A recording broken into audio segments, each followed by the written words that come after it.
Ladies and gentlemen, it's time to Wrestle Rock with Rick Connor. What the F was that entire freaking promo about? Mark Kalbacher. She's like the James Ellsworth of women. And Cory Castle. I look like Paul London and Brian Kendrick mixed. Hey, what's going on, everybody? Welcome to another episode of Wrestle Rock. It's been a crazy week of wrestling, but here we are, episode number 299 of Wrestle Rock. One more week till 300. So we're bringing a big milestone. We're actually not going to do it next week. Yes. I was going to say next week's a live. Yeah. So we're not going to do it next week because we're not going to celebrate that on the, while we're trying to do a live stream and call a show and have, all kinds of stuff going on. It's always weird doing a live show, a live Wrestle Rock show during like the pre-show of a pay-per-view. It doesn't usually work out too well. So we're going to wait until the week after to post that. So it's coming. It's just going to be delayed a week. So you guys deal with a weekless podcast from us and just deal with the live stream because we work really hard for those live streams. So deal with that. But number 300 is coming pretty soon. And it's also going to be our 6-year anniversary at the same time. So it's a double milestone there. Yipes. Yeah, right? Wow. 6 years of wrestling. I'm working on some we did a couple years ago, or a year or two ago, we did a bunch of compilations. We did a bunch of sound clips of old shows with like a best of type of thing. This year, I'm trying to break stuff down into compilations, stuff that's Cory said, stuff that I said, stuff that we've all said. The best of Nick Burke. I'm getting like a couple of short compilations, like 5-10 minutes long each. Although I have to really work on the Cory's bad joke compilation because it's 20 minutes long right now. I got to cut that down. You got to find keep it 20 minutes. Let everybody experience. You got to find the worst of the worst. Let everyone experience the jokes. That one's slightly. You got to drink them in. Everyone who makes you just smirk, you got to take it out because it's not bad enough. Right? Yeah, this isn't good. I giggled at this. I'm not gonna put this in. All right, man. Yeah, so that's in a couple of weeks, but let's focus on what's happening this week because we got a lot of stuff going on. The big news story that a lot of people are talking about right now is Andrade is asking for his release from WWE, and WWE is saying no, we're not going to let you go. The guy hasn't been on television since October, where he lost to Angel Garza, and then he got his ass kicked by The Fiend right afterwards. And he disappeared for a little while. Had a minor surgery, so he was out for about a month, but he's been ready for this entire time, and WWE just isn't using him. So he asked for his release. One reason or another, WWE is saying no. What do you guys think? I think that Aleister Black was like, I'll sit around and wait till somebody else asks for their release before I ask for mine and see what happens. Feel it out. Just wait. Like, we know how it is. Traditionally, like, WWE just cuts people's contracts after Mania anyway. So, like, you can ask for your release, but, I guess you want to get the ball rolling. I mean, I know they said no, but I got a weird feeling he'll be gone after Mania, along with Aleister Black and probably 5 or 10 other wrestlers we completely forgot about. Possibly Keith Lee, because God knows where he is. It's amazing. I just don't get WWE. Like, if you're not using someone and they want to go, it's like, why hold on to them? Are you scared of him going to AEW? Where are you scared? Like, what are you scared of? Like, I don't think he's a big enough name to really do any impact or harm to them anyway. Yeah, it's a thing though. It's like WWE is seeing like a potential star in Andrade, but he's apparently not a big enough star to even put on television. Because nobody's seen him since October. Like, that's such a long time to keep this guy off television that you want so badly that you won't let him go. Like, if you're afraid of him going somewhere else, that's because you see potential in the guy. So why not either use him or let him go? Well, it's crazy. I think mix that with the like husband-wife situation of like Zelina Vega and Aleister Black. It's like that with like Charlotte Flair is Andrade's fiance. Mhm. So it's, you know, it's if you're not releasing him, it's just going to make her wind up being bitter too. So like, just God forbid the chick who gets everything in WWE gets bitter. God forbid the girl who said on Raw, was it last week or the week before, that the other people have to prove to her to wrestle for the world championship when she's not the champion. I am done with Charlotte Flair. I am done. Go. Both of them leave. Just leave. I've been coming at this. I still think everything is a work. So I wouldn't be surprised if this was like a well, yeah, I would be, because we're not supposed to know that Andrade asked for his release. But at the same time, I'd be like, oh, yeah, Charlotte Flair wants to keep him there. She's keeping her husband down or something like that, her fiance. So I think everything's a work. So I don't know. You never know. We might see them together on television in the near future. Well, maybe you think about it, if it's a work, maybe he asked for it so now she can push to get him back on television. Because if we can't pretend that girl doesn't have any sway back there. She can do whatever she wants. So I wonder if she's going to start negotiating to get him back on television or whatever. But like, where do you go with him? Like, Raw's a mess. Where's he fit? I would like to see him on SmackDown, because his style would match SmackDown the way they're, because they're a higher quality of wrestling show. I would like to see him go there, or maybe send him back to NXT. But NXT is like overpopulated too. Even with an hour and a half show, they have too many wrestlers. So it's like, what do you do with them?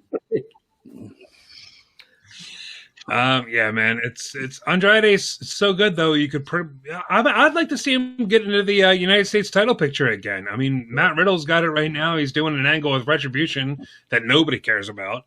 Why not change it up? Why not throw Andrade in that whole mess and try and fix it up a little, spruce it up? They're doing great things with the Intercontinental title on SmackDown. There's no reason you can't do it with the U.S. title on Raw. Yeah, but I don't know. So I just see these things in the way like Vince is so weird in the way he thinks. It's like we need Spanish stars. We need people to like cross over to all these other countries. Well, we have like 15 of them. No, it can only be one. So now Damian Priest with Bad Bunny, and it's like now, we don't need Andrade anymore. We got this guy. It's like, but you have so many Spanish wrestlers. Like, why does it only have to be one? And why don't you let the Spanish fans like who they like instead of you forcing who you want down their throat? Like, it makes no sense to me. Yeah, I don't get it. I'll never get it. I'll never understand why you keep people like Andrade, Aleister Black, Keith Lee. You're just keeping them under wraps. You're just not putting them on television when, I mean, how many people love Keith Lee out there? Like so many people went nuts when he got called up to the main roster. So many people loved him on NXT. From the day he was first signed, people were going nuts. And you're just going to keep him off TV because you don't like him or you think he needs work. It's like you can do both. Raw is only one night a week. You can send him down to the Performance Center the other 6. Like, it's not like he's going anywhere. So I don't know. It's a whole crazy thing that I definitely can. I know one of the rumors with Keith Lee, and I'm not sure if it was true, is I think WWE wanted to own his name. And I think he said no, and I think that started like all the conflict with him. As usual, WWE trying to own someone's own name as their property. And you think that would have been a discussion before he debuted as Keith Lee? Well, you know how it is. He probably said no. He probably said no in NXT, and Vince is like, "Cool." Triple H was like, "Yeah, man, that's fine. Like, we won't own your name." And then he went up to the main roster, and Vince is like, "I need your name. I need your likeness. It's mine." It's like, yeah. We're trying to sell an action figure here where you're in a dress. We need to have your name. We need to know that we own your name for that dress figure that we're going to put out. I wouldn't be surprised if he comes back and he's just Keith, because that's what they do. They always drop a name somewhere. So if he comes back and he's just Keith, it's like, there we go. We own Keith. We've got the Keith. Call him Big Keith Langston. Like they'll just recycle the Langston to him. Yeah, I could see it happening. Yeah, I'm not. It's not too far off. That's not too far fetched. it's a shame, dude. Something else going on this week now. Yeah, it's a crazy show in WWE. Another crazy thing. This is a very Florida thing to do as well. Is WrestleMania over this 2-night event that's happening in the beginning of April.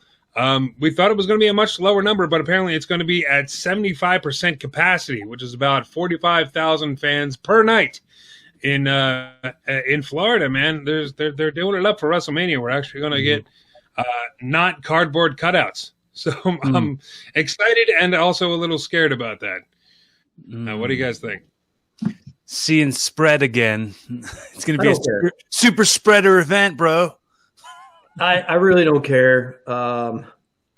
It's going to be partially during the day. It's going to be in an open venue. They already showed that, like, if you start looking at all the stats, which they love to hide, is like supposedly when you're outdoors and you're in open air, and it really doesn't. It's when you're in closed spaces, and it's an open stadium. There's no dome, there's no nothing. So, and they'll spread them out enough. Who cares? I mean, they've been having games down there with Tampa Bay Buccaneers. You didn't see anybody like complain about spikes after any of the games or anything. So I guess it's okay. We're spiking the football. My biggest problem is they just announced this week that NXT is going to have a 2-day show too. Why? It's too much. Too much wrestling. And I can't do it. The great thing about NXT was always the fact that they only had 5 matches for takeovers. Are they're going to do like 5 matches a night? Is that what the plan is now for this the WrestleMania takeover? I guess it'll be the weekend before Mania. I didn't look at the dates because I know they're not going to do takeover. Mm-hmm. I miss that, man. I just miss takeover being before the major pay-per-view, and then you have the major pay-per-view. So like we can get our wrestling fixed out the night before, and then we just watch the cheese and the spectacle and maybe get 1 or 2 good matches out of the pay-per-view the next night. Now it's like 2 days of cheese and spectacle, and then 2 days of good. I don't know about you. I get worn out even if wrestling's like really good. Like it's like, oh, day 2. Like what are they going to do now? Like, dude, I think the plan is at this point it's going to be like the takeover is that Wednesday, that Thursday, and then the Friday's going to be the SmackDown. Saturday and Sunday are going to be WrestleMania, and then Monday's going to be Raw again. It's just going to be 6 straight days of wrestling for WWE. And where's the Hall of Fame fit in that? I haven't heard. I don't think they're doing it. It'll just be some weird live stream. Like they'll throw in, oh, we forgot about these bums that we gave them a ring. By the way, congrats, Molly Holly. I'm actually very excited that you got it.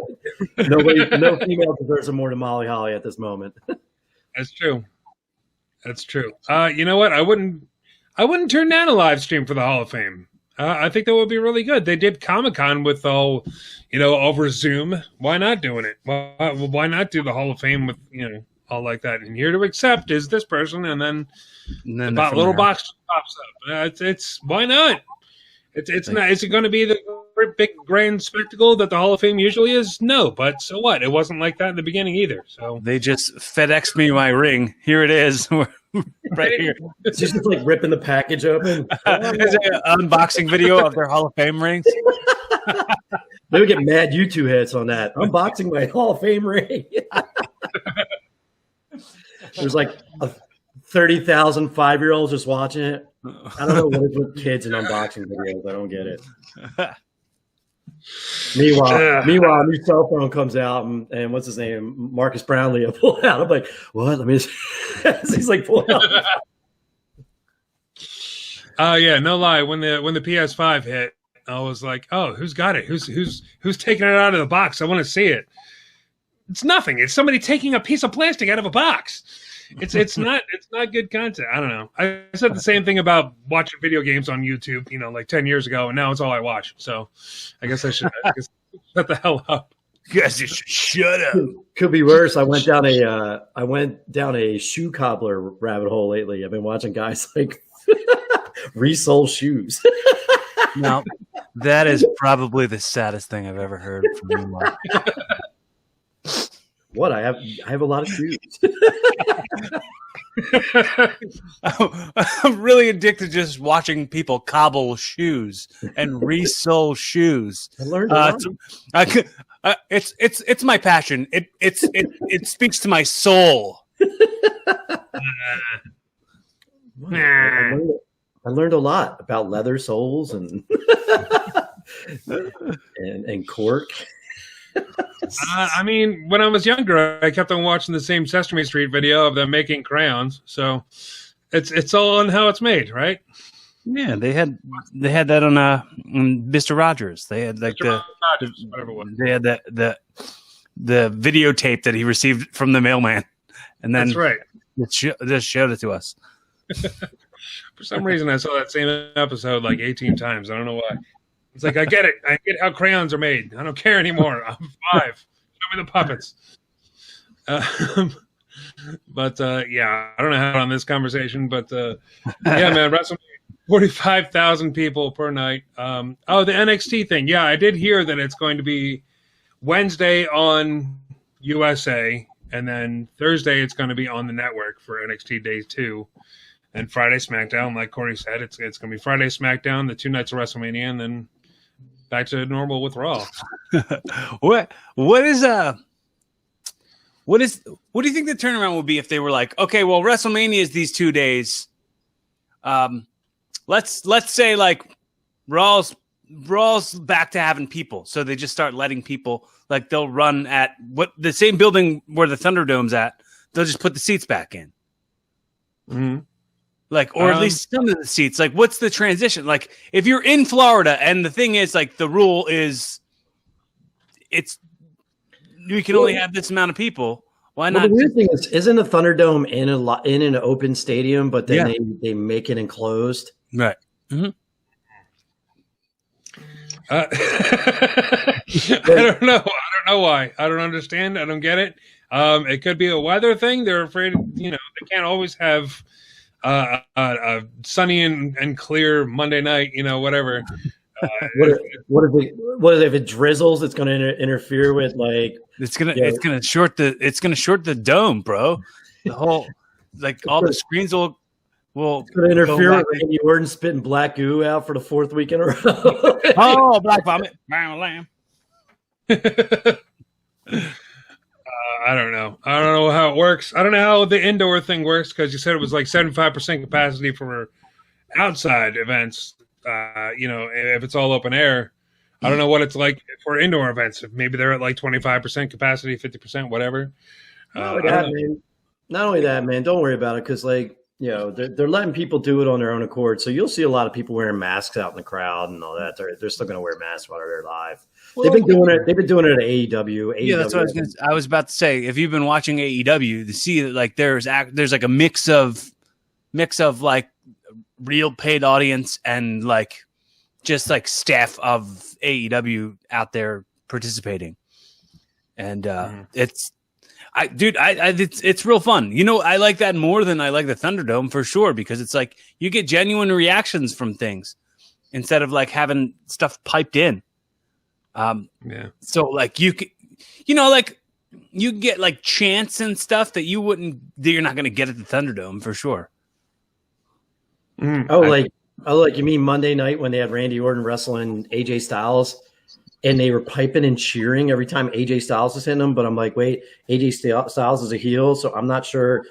Wait, what's going on here? I think it's more for like them trying to get Randy Orton over as a babyface. Like they were cheering? They were putting it for cheering for Randy. I mean, for AJ though, it wasn't right. Randy. So it made no sense. No idea. I don't get it. I don't know. They did something similar with SmackDown. Like, are we supposed to boo the Mysterios now? Because they did that whole thing with Murphy saying that Aaliyah was just using him to get on TV and all this other stuff, and he got kicked out of the Mysterio family, and that's where Murphy's been for the past 6 months or however long it's been. It's funny. Like, she was just using you to get on TV. Like, she was already on TV and it had nothing to do with you. But now she was only using you to get on TV. And like, she wasn't even on TV this week during the Mysterio's thing with Murphy. I didn't get it anyway. Where Murphy's excuse was he was like at home eating pizza and ice cream and crying every day. Is that what this was? Like, I don't know. Did she break up with him? He should have came back fat just for the story. All out of shape because he's been depressed. And where do broken hearts go? I'm 37 and my 18-year-old girlfriend dumped me.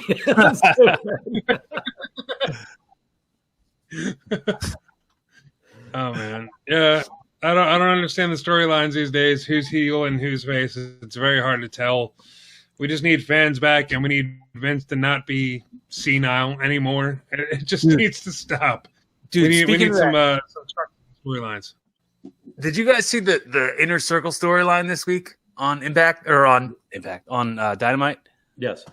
The whole, well, Sammy Guevara comes out and he's like, Chris, I got to show you something. And then it's like the locker room footage.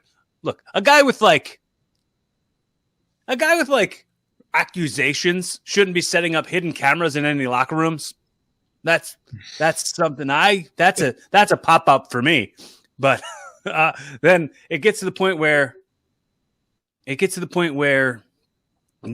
MJF's telling Jack Swagger and the other two, LAX, I forget what their name, Santana Ortiz, and he's like, "Oh, we're gonna finally do what we've been talking about for months, and we're gonna kick Jericho out." And then it was like, "That what didn't mean for you to find out this way. Get him!" And then the Inner Circle starts walking towards Jericho, and then they go, and they like do this turnaround, and it was like, okay, so what? And he's like, "You don't think we talk every day, you dummy, you idiot? Get him!" And then he begs off, and he's like, "I wasn't trying to take over the Inner Circle. I was gonna build my own." And then the lights go. Wait, so the idea is you thought your Inner Circle and the Inner Circle who was turning on Jericho were all gonna be something, or like, okay, I get, sure, but then that just turned Jericho babyface, and I didn't hate it. I did not for a second hate it, but it's like we just had the Scorpio Sky heel turn like 10 minutes before that. Yeah, it was a little much. I don't understand what's going on in AEW half the time anyway. So I have to run to the door. I was incredibly confused. What's that? I got to run to the door. I shall return. Oh, all right. Yeah, I was incredibly confused. I didn't understand. So I guess they're not doing the Four Horsemen thing now. That was all part of MJF's plan or something like that. Where it's like, God, Perfect 10 boy. Ty Dillinger, Sean Spears. Sean Spears. Why'd you say it like that? Just listen to my Sean Spears records, you turds. So yeah, it's like Sean Spears and Tully Blanchard, the Revival, whatever their names, FTR, I think it's Wardlow. FTR down there. Wardlow. And so Was it's it that not whole like thing. What's that? Was it not a standout that Wardlow wasn't out there with the Inner Circle and MJF? Yeah. And then he's there, and then he powerbombed Chris Jericho through a table off the ramp. I thought when they were like carrying him up the ramp that they were gonna like kidnap him, and I was like, don't they do enough kidnappings in AEW? They've had their fill of kidnappings. Kidnappings and heel turns are their favorite thing. Yeah, I'm telling you, I don't understand. I'm not saying I don't like it. I'm just saying it's very confusing to me. I'm not entirely sure what story I'm following here and what the plot is here. I also don't dislike it. I have nothing where I can go, this sucks, because it for sure doesn't suck, but it's confusing. Right. Yeah. So that's going on in AEW. Switching on back over to here, because we got Mania looming, so we have to talk about WWE a lot. There's a lot of confusion, not confusion, but speculation about what's going to happen in the main event of WrestleMania, because we have Daniel Bryan and Roman Reigns are going at it it'll be next Sunday, going for the Universal Championship at Fastlane, and the winner of that will face Edge at WrestleMania. And now a lot of people are talking about it. Are they going to do a triple threat? Are they going to do a thing where maybe it's Reigns versus Daniel Bryan one night, and the winner of that fights Edge on the second night? Something along those lines. I doubt they're going to do some sort of because they're not going to give one or two opponents, like they're not going to give them 2 nights. Like WrestleMania is 2 nights so that everyone gets their spot. I don't think they're going to give one storyline 2 nights. But I think it's just going to be a triple threat. That's just what I think, but could be completely wrong. Yeah, nobody seems to know right now. We got Edge and Jey Uso fighting. I think it's happening on SmackDown. Edge's first match on SmackDown is happening next week, 2 days before Fastlane, and that's to determine who's going to be the special enforcer of this match between Roman Reigns and Daniel Bryan. It could be a total schmoz finish, and that's how they're getting the triple threat or whatever at Mania. Or it could be a clean finish, and we're still looking at. Did that crack you up too? And like Jey Uso took the table and he threw it out. He's like, "We gonna need a person who's a straight down the middle person, and it's gonna be me. I'm gonna do that." And he's like, "Where did that come from? Why did you just introduce this idea of an impartial party when you just you're in the angle? There's no way you could be a third party." Yeah, I didn't really understand his point as to why he wanted to be a special enforcer. Like, the only person that would interfere is you. But who are you? Who are you interfering? Like, what are you talking about? But I know I think they're still building the Jey Uso turn or whatever. Like, they're still building that storyline, because there was a bit on SmackDown where he was talking to Paul Heyman. He's like, "I haven't talked to Roman all week. I got to talk about this." And no, you can't talk to Roman. You can't talk to Roman. So I think they're still building up to something. I don't know what, but hooray for long-term storytelling, because I'm still completely invested. So I'm super excited for it. Hooray! So I have a question. Who's a good guy in that? I guess it's Daniel Bryan, because Edge is definitely not. He's starting to play the old Edge, and so I think they're definitely going to do the three-way dance in Mania. Mm-hmm.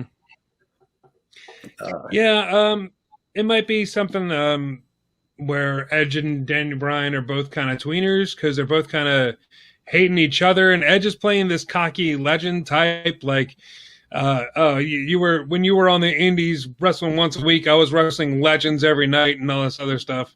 So I don't know. It could be going back and forth. I don't know who's. I know Reigns is a heel. That's all I know. Can you see them giving the Universal Championship to Edge? Because I totally can. Yeah. I mean, at Mania, yeah, absolutely. Mm-hmm. That could totally happen. I don't. Yeah, because it's the perfect Cinderella story, isn't it? He was out for years and nobody thought he was ever going to come back, and here he comes back and he's got something to prove. So, yeah, I'm all for it. I can totally see this happening. Mm-hmm. Do we think Daniel Bryan is going to win it at Fastlane? Could that be a swerve? I don't think so. I don't think so at all. No, I think what they're going to do is they're going to find a way to work Bryan into the main event at Mania, and then I think Bryan's going to lose the belt. Not lose the belt, but he's going to lose, and that's how Edge is going to pin him. The mistake they're all making, though, is they're pitting Edge against Daniel Bryan. And how many times have they made that mistake in the last 10 years? They pit like major guys against Daniel Bryan, and it ends up being like this big black hole where the main Edge is going to end up being hated. Because he's Daniel Bryan's the darling, and no matter how many times they try to push him down, fans always stand behind him. I said it's going to be real interesting at Mania when there's an actual live crowd to see how these people respond to a lot of stuff. Man, it's going to be a lot of fun. I don't know how they're going to react. We've never seen a crowd react to the heel Roman Reigns before. He's been heel for half a year at least, Right? And no one's ever reacted to him. Do we have are they going to cheer him? Are they going to cheer this monster heel because they love the storyline so much? Or are they going to boo Edge? Are they going to boo Daniel Bryan? I have no idea what's going to happen. I bet money they cheer Reigns. I bet money they cheer Lashley. I think Lashley's going to come. He's going to get a huge pop. I think WWE, for all their sweetening and all the stuff they've been doing with the sound, they're going to learn a lot of characters they've been trying to control the narrative with. Is not going to work when that live crowd's out there, and it's going to be for us doing a live cast. It's going to be hysterical. It's going to be so fun. Well, we're not going to be able to hear it. Yeah, no, we're gonna have to keep it muted. We gotta keep the sound muted because of all the copyrighted music and everything else that's playing. And maybe we should wear headphones or something. I do wear headphones. No, I'm currently wearing headphones. No, I'm talking about headphones that have the audio from Mania on it, and I don't know. It doesn't. So that doesn't show up on our stream, so we can't get shut down. So I just want to be able to hear the fans. Absolutely. I would love to be able to hear it. If you can figure out, I haven't been able to figure it out because every time I try and play, because I got the network hooked up through the internet and the internet plays through what we're watching right now. So it's like, in order to hear you guys, in order to hear the network, whatever's playing on the network, I have to play through the same audio that you guys are coming from. So it's, I can just mute the television, which is very, very easy, or just mute the network and keep you guys up. And that's the best that I've been able to figure out. Yeah, there might be a way that I can put my headphones. I can hook my headphones to my TV or something, and then just have this going and just talking to you guys.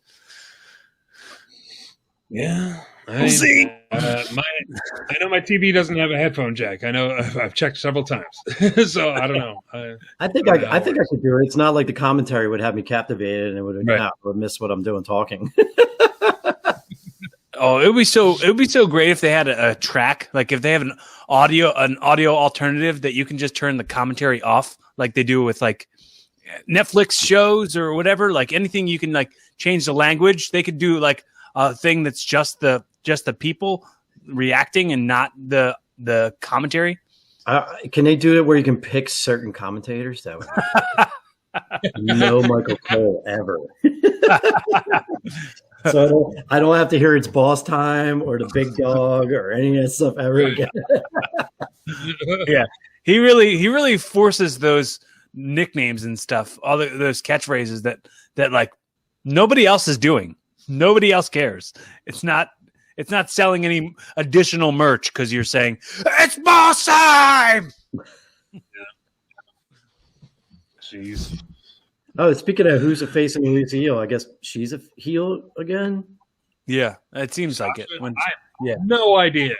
It seems like that's the way it's going. I hate this so much. Can we get into what I was talking about earlier? Oh yes, please. We definitely have to talk about the NXT new women's tag team championships.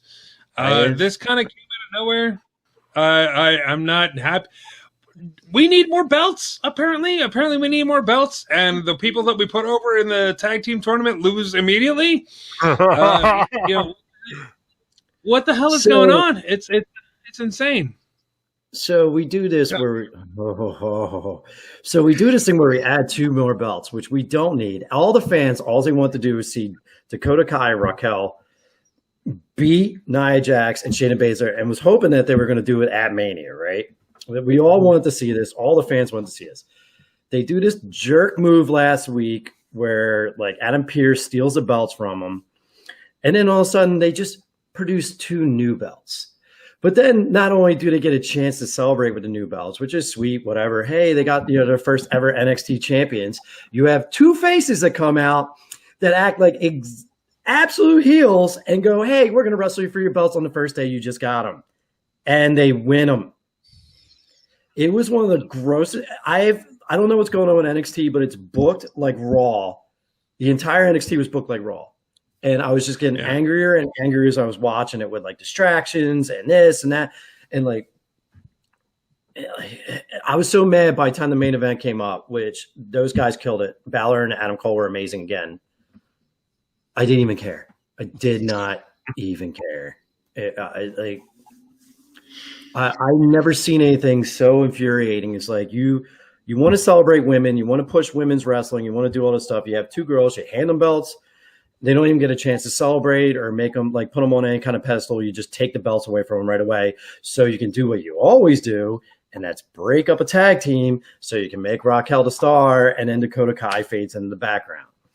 Meanwhile, they're doing the same storyline with Timothy Thatcher and Tommaso Ciampa 5 minutes later because Timothy Thatcher is going to end up joining Imperium, which was beyond obvious. And it's like, what is this? Is Bruce Pritchard writing every single show? This is ridiculous how bad this is. And then he's going to go on his podcast and brag about how great he is and he knows more about wrestling than everybody else. Yeah. I hate it. Yeah, I didn't understand this at all. Apparently, the story that I heard was the NXT Women's Tag Team Championships were supposed to be revealed the night that they won the tournament. But apparently the belts weren't ready yet. They just weren't done being created and produced. So they held up. You're a major corporation. You're just like, no belts. Sorry.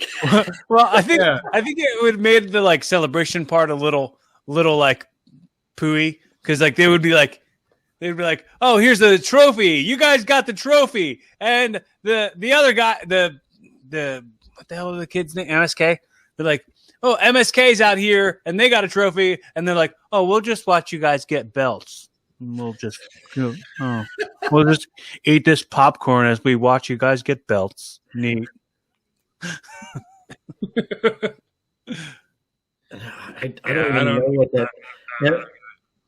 don't even know what that MSK Fandango thing was.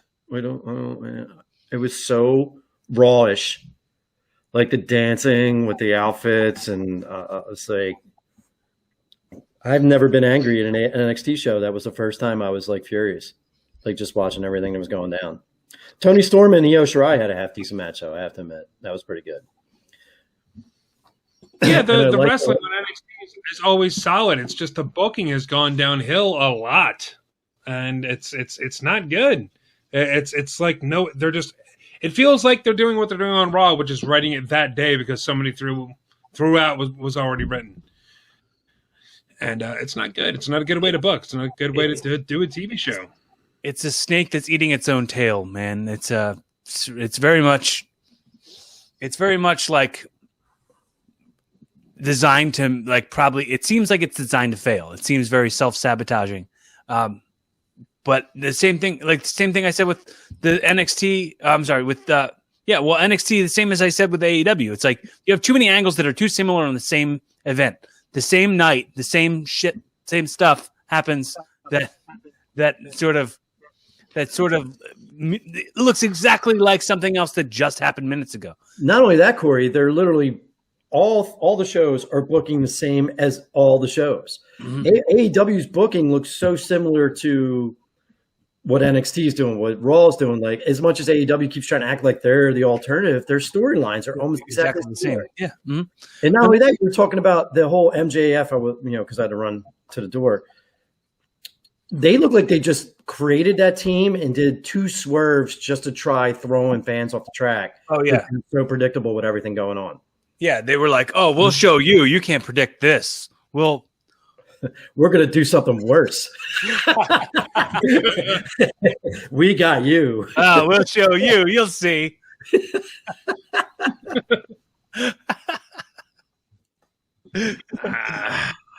Not a clue. It's a shame, Rick, because it's exactly what you said, man. And it's the same with Raw, and it's the same. Well, SmackDown's a more solid show. Is the wrestling is top notch. Drew McIntyre and whatever's going, his Sheamus match last week. You have AJ Styles, Randy Orton was good up until they did their little thing. you had EO and Tony Storm, you had Finn Balor and Adam Cole, and then you have to sit through all this terrible booking and bad writing and Did you guys see that they're unifying the Impact title and the AEW title? What the F is that? Not yet. They have. It's done. They did it last Saturday. It was Rich Swann versus Moose. That was for the Impact title. That was the NWA Impact. Then they're gonna. Then Rich Swann is gonna wrestle Kenny Omega coming up at the Impact event to unify those titles. And it's like, is AEW gonna just take over this whole company? And then is that then just gonna be you doubling the roster of AEW? Is it gonna change and not be Impact anymore? Is it gonna just have Impact's time slot and be another AEW vehicle, but then have double the people? I just I didn't see it as. I'm sorry. Go ahead. It just seems very shruggy. It seems very something I hope they don't unify him. I hope what they do is he wins them, and then you start showing Kenny with multiple belts, like you would do Storm back in the day, Lance Storm, or Ultimo Dragon, when Ultimo Dragon showed up in WCW and he had all those belts all draped all over him. It was so cool. Do something like that, but don't unify. I hate unification when you have this thing of this cool thing of all these different federations wrestling each other. You have one guy to just dominate every single one of those organizations. It would look so much cooler.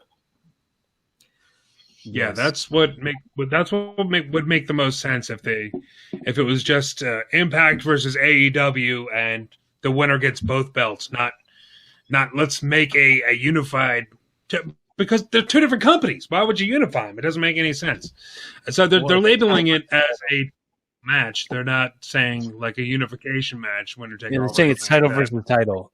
So I'm sorry. Did anybody see that? Rick's screen just lagged. He's just like.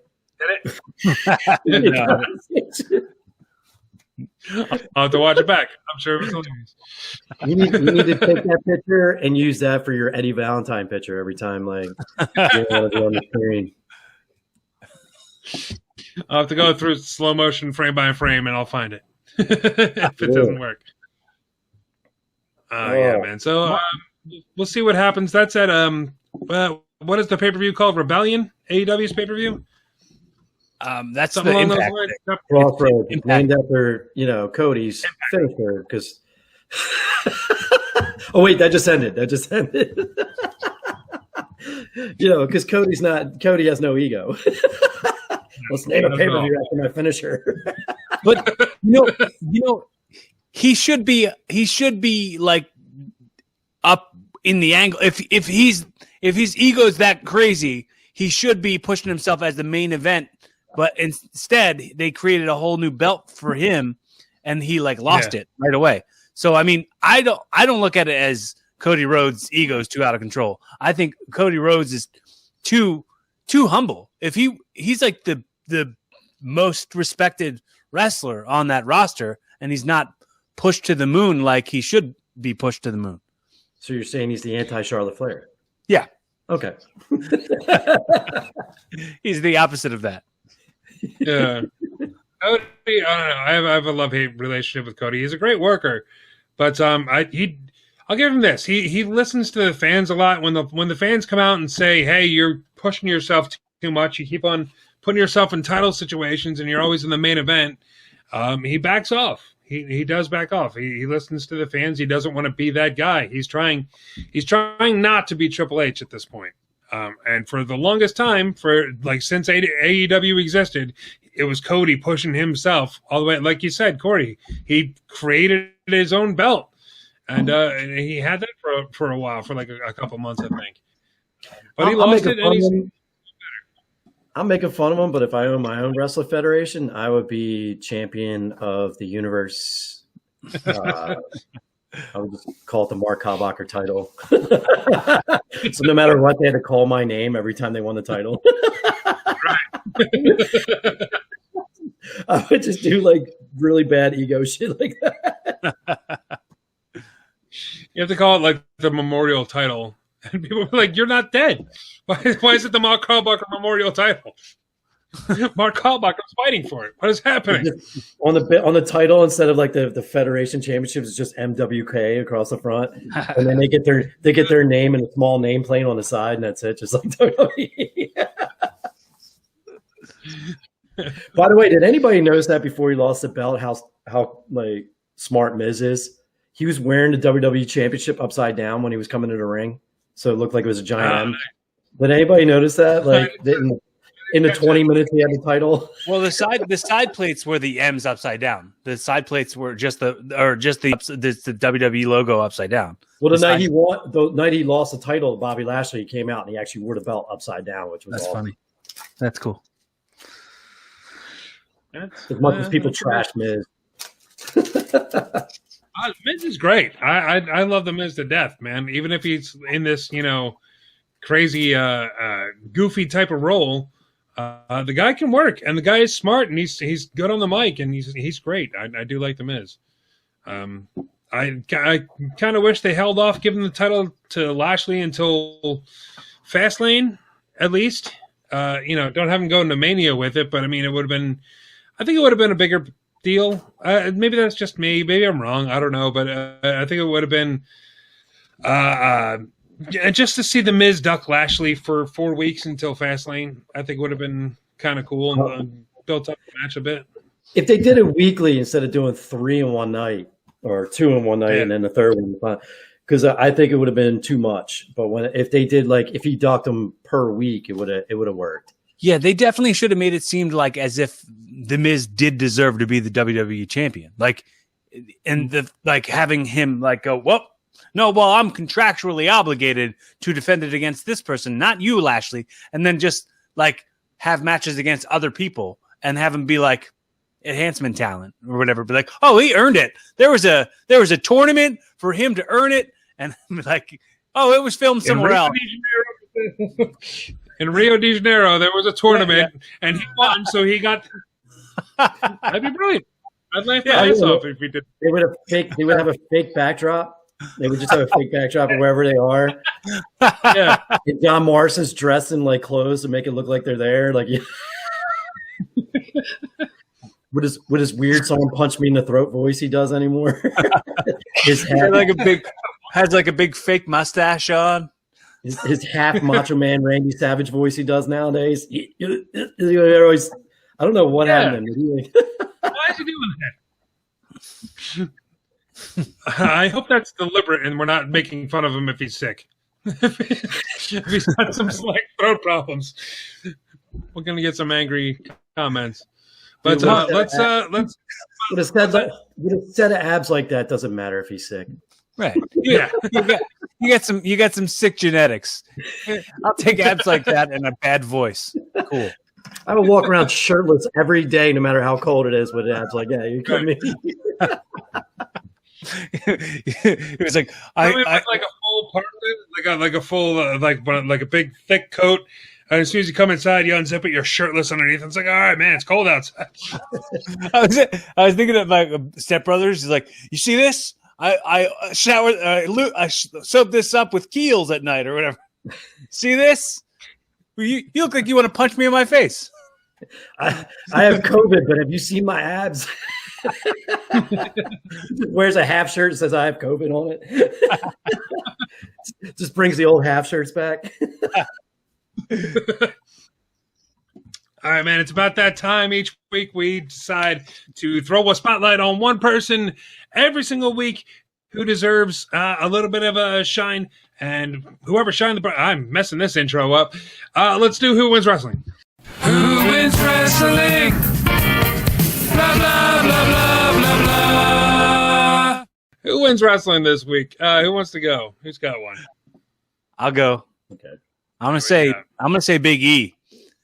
Big E cut the best promo I'd ever seen anybody cut in a long ass time, on TV. The weird part about it was for me that he cut a promo on Apollo Crews, and then he wrestled somebody else who wasn't Apollo Crews. I think that if he cut that promo should have been followed by like not a match and then an interaction with Apollo Crews. It should have been like promo, then sit out and watch another match, do commentary on another match between other people. But Sami Zayn did good too. I mean, the match was good. They didn't do a bad job, but I'm going to stay with saying Big E and his amazing promo skills and how he's evolving. Mm-hmm. Wins wrestling in my book. I'm going to double down on that. I think Big E wins wrestling this week as well. I really like the whole segment on SmackDown. The promo, like you said, was fantastic. I love that Baron Corbin got embarrassed, which is something I always love seeing. The Sami Zayn match was really good. It wasn't like a 5-star match or anything like that, but it was one of those things where could Sami Zayn pull it off? There was a couple times where he almost did, but we knew that he wasn't going to win. But it was still really cool, and the attack on Big E from Apollo Crews after the match I thought was really good. They're building up Apollo Crews to be way better than he was. I love his new gimmick, and Big E is a real big part of this whole thing. And it's making the Intercontinental title look great. Throwing out an open challenge and all this stuff, and I'm looking forward to this match. I'm looking forward to. I hope they drag it out to Mania. It's really good. Plus, Big E with the whole thing, he's got a live stream this week to benefit. If I can remember the charity, Our Heroes Rock, I think it's called. It's like celebrating people in Black history that you don't get to hear about too much. There's going to be an animated series that I think Big E is a part of. That's cool. Basically teaching kids about stuff about some people in Black history. So that's coming up this week. Yeah, it's really cool. So yeah, Big E definitely that big vote for me. Mark, who do you got, man? I would have went with Finn Balor if NXT wasn't so bad, but I am going with Daniel Bryan and his promo on SmackDown. SmackDown's just clicking on all cylinders. But when he was sitting there and he signed the contract, and he's like, "Well, maybe now I'm the head of the table. Maybe maybe I should go to your family's house and just tell them how I'm the head. After I win, I'm the head of." And you just seen Roman just seething. Those two, their chemistry is off the charts good. He's like, what did you say? You said you're going to smash me? Oh, you said you're going to smash me, huh? Okay, cool. It was perfect. I like it. He's the best at playing fun and aloof at the same time as he's doing a promo. But it was just perfect because it was that great setup where you see him doing this goofy driving Roman Reigns insane. Roman looks like he's going to stab him. Heyman has this perfect scared shit, crapless face on like he always does while he's holding the belt, and then you get the whole. We almost made it. And then, like you said, then you got Uso going into like, well, maybe I should be a special guest enforcer and throws the table. Just like how Daniel Bryan, they made it look like he got under everybody's skin, including Edge, by the time it was over. It's just he's still one of the best. Like he's one of the best, and you can't deny him whenever he's in the ring. I have to say, man, I think on SmackDown they need to make the faction of Alpha Academy a thing with Rude and Ziggler, with Chad Gable and Otis. Make that like a heel faction. They don't have as now AEW has so many more factions than they need, and I think WWE needs more factions. But I think that could be a neat little like they move together, they fit together so well in that 8-person tag match that they did on SmackDown. Mm. Yeah, I really enjoyed that. I really like that. As long as they keep putting them in the background, I mean, in the back room of SmackDown doing hip thrusts, all of them have to start doing the hip thrust thing. Who's the leader in that? I would let Bobby Roode finally step up. I think Bobby Roode really needs to. The guy's got great mic skills. He's got a great character. but it's tough. You got Ziggler as a great talker too. I mean, Otis, you can just sit in the back and do his noises that he makes all the time. While he's, that's fine. But no, Yeah. but I would have to definitely go as Rude as the leader. That'd be very cool. I'd be totally down to see that. That sounds awesome. I don't know what's happening in Fastlane. There's no set card right now that I've seen anyway. So I don't know if there's something going on with the tag titles. Maybe Street Profits versus Rude and Ziggler, or I don't know. Maybe the Mysterios. I'm not sure. So we'll have to wait and see. It's going to happen next week, right here, Sunday next week. So we'll find out. But what do you got? I could do without another Street Profits match. I'll be fine. I'm cool either way. Whatever it is, I'm cool with it. I like tag team wrestling, so if it happens, it happens. If not, I'm cool with that too. But yeah, man, that'll about do it for this episode of Wrestle Rock. Cory, do you got anything to go on now before we get out of here? Same thing I always say. You like this information that we're keep putting out there? You like this work that we're doing? Let us know that you exist. Reach out to us on other platforms. Comment on the video below if you're subscribed on Rick's YouTube channel. Check while you're on YouTube. If you are on YouTube, check out my channel, youtube.com/Cory Castle, CoryKastle, and follow me on Instagram and Twitter. And also check me out on Apple Podcasts and Spotify. I'm up to 232 episodes of my podcast now. So keep on listening. You'll get new episodes every Monday if you subscribe on the platform, the audio platforms. Very nice. Mark, you got anything? I'm going to use my Stimmy check to buy the Mark W. Kalbacher Universal Championship belt. I'm going to wear it every day on the show. I got nothing going on. If you like this episode, please check out more. You can do so at RASSLERock.com. There you can hear every single episode that we've ever done. You can see the YouTube channel where everything, the YouTube playlist where every episode that's ever been recorded is on there as well. And you can check out our merchandise store where 100% of all the proceeds to everything on that store go to Partners in Health. It's a very worthwhile charity that I almost forgot about. Again, I see Cory's face. I always almost call it Project Health, and it's not. It's Partners in Health. Yes, but definitely check that out. It's for a great cause. So you're gonna love it, and you're gonna love the merchandise too. I think that's about it, man. I think that'll about do it for this episode of Wrestle Rock. Thank you very much for watching. Before we roll out, Mark, I need you to tell me where that new tattoo is that you got. Because it's on my inner right thigh above my knee. So okay, it goes over my teardrop on my quad into like the inside of my knee. All right. Sorry to waste your time, Rick. Go ahead. Continue. Did you think it was a tramp stamp? What?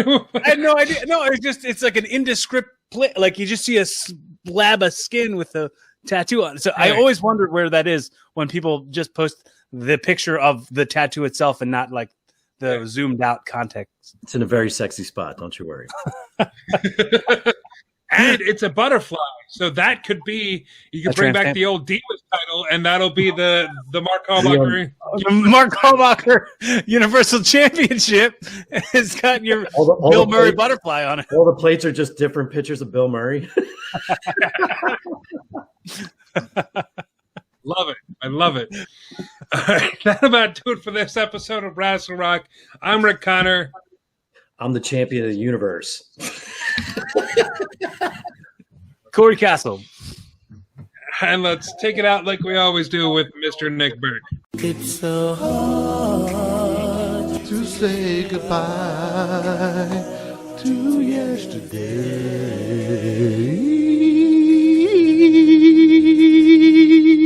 Join us again for another episode of Wrestle Rock.